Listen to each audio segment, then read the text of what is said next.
PSLV TV ప్రేక్షకులకు దిశావాస్తు శుభాకాంక్షలు. శేషాసాహ ఈ 4 అక్షరాలకు ఈశాన్యము అంటే తూర్పు ఉత్తర మధ్య భాగమే నార్త్ ఈస్ట్ కార్నర్ అంటారు. అదే ఈశాన్య భాగం వీళ్ళ సొంత స్థానము.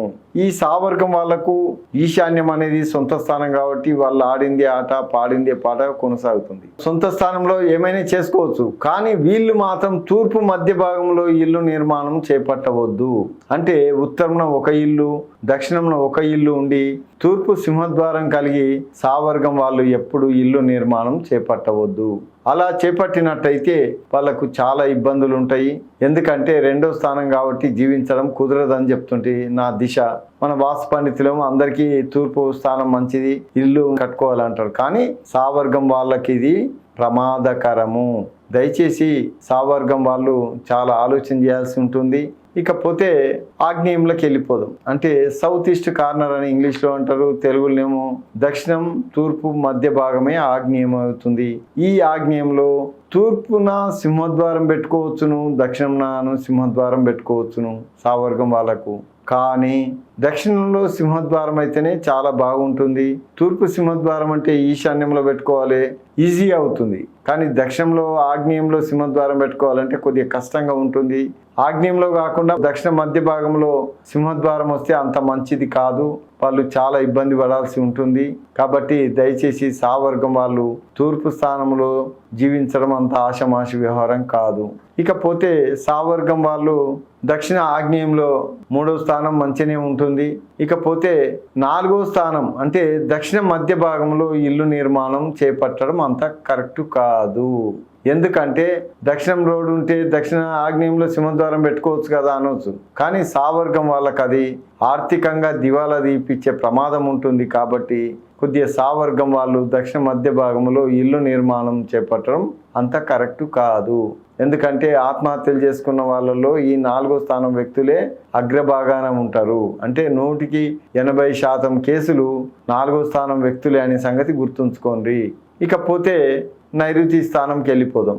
నైరుతిలో అంటే దక్షిణ ముఖద్వారం పెట్టి కట్టుకోవచ్చు, పడమటి ముఖద్వారం పెట్టి సావర్గం వాళ్ళు కట్టుకున్నట్టయితే అది మిత్రస్థానం. వాస్తుపరంగా చాలా చెడ్డ స్థానం అయినప్పటికీ సావర్గం వాళ్ళకు మాత్రం చాలా మంచిది.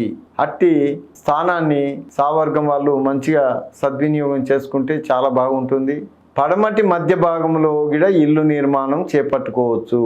కాకపోతే ఇది చాలా విలువైంది, ప్రమాదకరమైంది.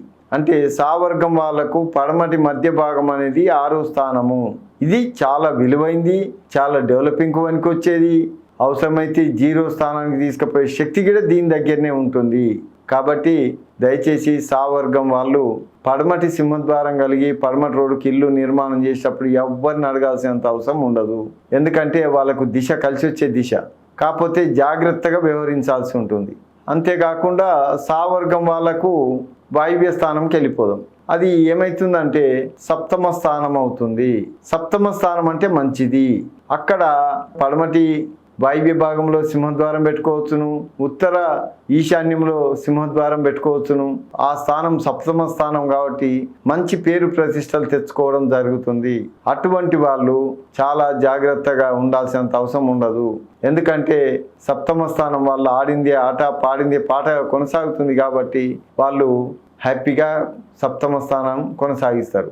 అలా కాకుండా సావర్గం వాళ్ళు ఉత్తర మధ్య భాగంలో అంటే పడమట్లో ఒక ఇల్లు, తూర్పులో ఒక ఇల్లు నుండి ఉత్తరం రోడ్డు కలిగి ఉండి ఉత్తరం మధ్యలో సింహద్వారం పెట్టినట్టయితే అది అష్టమ స్థానం అవుతుంది. కాబట్టి సావర్గం వాళ్ళకు జీవించడం కుదరదు.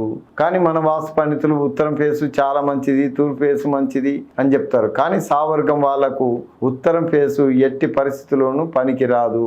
కాబట్టి వాళ్ళు ఆరోగ్య సమస్యలతో తీవ్రమైన ఇబ్బందుల పాలవుతారు. దానికి హాస్పిటల్ కూడా కొన్నిసార్లు ట్రీట్మెంట్లు చేయలేకపోవచ్చు.